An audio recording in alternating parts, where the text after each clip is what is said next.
જય માતાજી, હર મહાદેવ। ઘણા ટાઈમ પછી બ્લોગ ચાલુ કર્યું છે। આમ તો બ્લોગ તો ના જ કહેવાય, કેમ કે અમે જે દ્વારકાને ફરવા ગયા હતા ત્યાંનો અમારો બ્લોગ બનાવવો હતો, પણ અમારા જો ફોનમાં ને એમાં બહુ તકલીફ આવી હતી એટલે પછી અમે બનાવ્યો નહીં। તો અત્યારે જે વિડીયો મેં થોડા એવા બનાવ્યા હતા તો એ મૂકવાનો પ્રયત્ન કરીએ છીએ। તો ચલો બતાવું તમને। ફાઇનલી અમે દ્વારકા પહોંચી ગયા।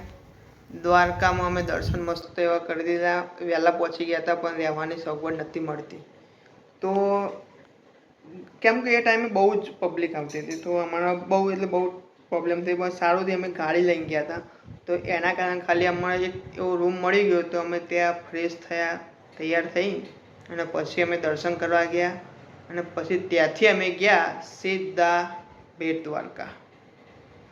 તો ચલો તમને ત્યાંનું બી બતાવું। ફાઇનલ અમે બેટ દ્વારકા પહોંચી ગયા, નાવમાં પણ બેસી ગયા, પણ એક તકલીફ હતી।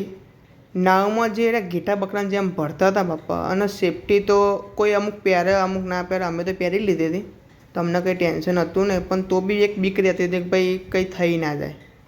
તો પણ હવે તો કંઈ ટેન્શન જેવું નથી। એમ કંઈક બ્રિજની તૈયારી ચાલુ જ હતી કે ઓપનિંગ થવાનું છે, હવે તો લગભગ થઈ બી ગયું છે। તો પછી અમે બજારમાં ગયા, બજારમાં જઈને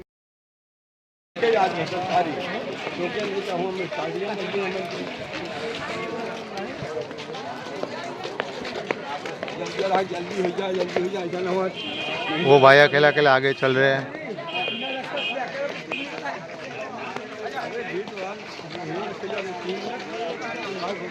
પછી એક સોનાની નગરી જે કહેવાય, સોને કી દ્વારકા પાવન ધામ।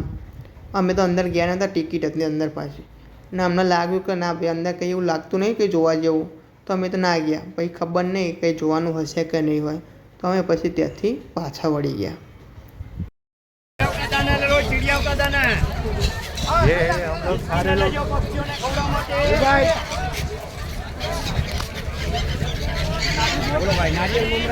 કેવી મજા આવતા હે।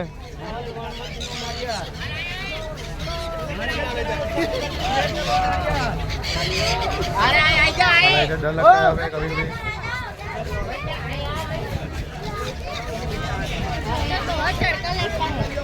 तड़का बहुत लगता है हमें।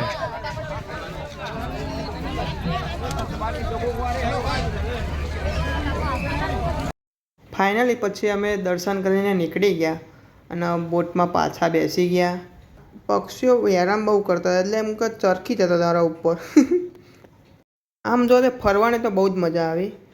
પછી અમે ત્યાંથી ગયા દ્વારકા અને સોમનાથની વચ્ચે પેલો એક બીચ આવે છે, શિવરાજ બીચ।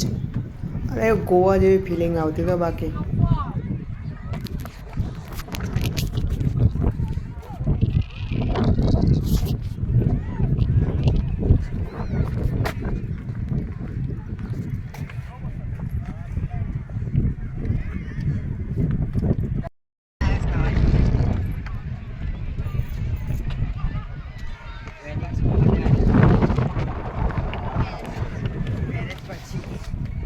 शादी का और प्री वेडिंग शूट पे आए हैं इन दोनों के।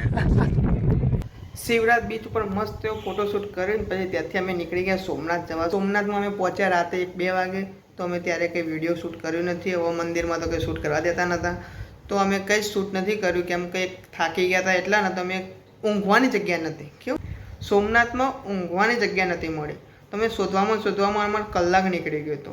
તો 2 વાગે અમને એક ધર્મશાળા મળી, ત્યાં અમે 6 જણા ઊંઘ્યા એક જ રૂમમાં। પછી અમે સવારે દર્શન કરીને ત્યાંથી અમે નીકળી ગયા। પછી ચોટીલા ગયા, ચોટીલાથી પછી અમે ઘરે આવ્યા। તો અમારા બ્લોગને લાઈક કરજો, શેર કરજો અને સબસ્ક્રાઈબ કરજો અમારા ચેનલના। ને હવે વિચારીએ છીએ કે ના હવે કન્ટિન્યુ બ્લોગ ચાલુ કરીશું, તો પ્લીઝ સપોર્ટ કરજો। જય માતાજી।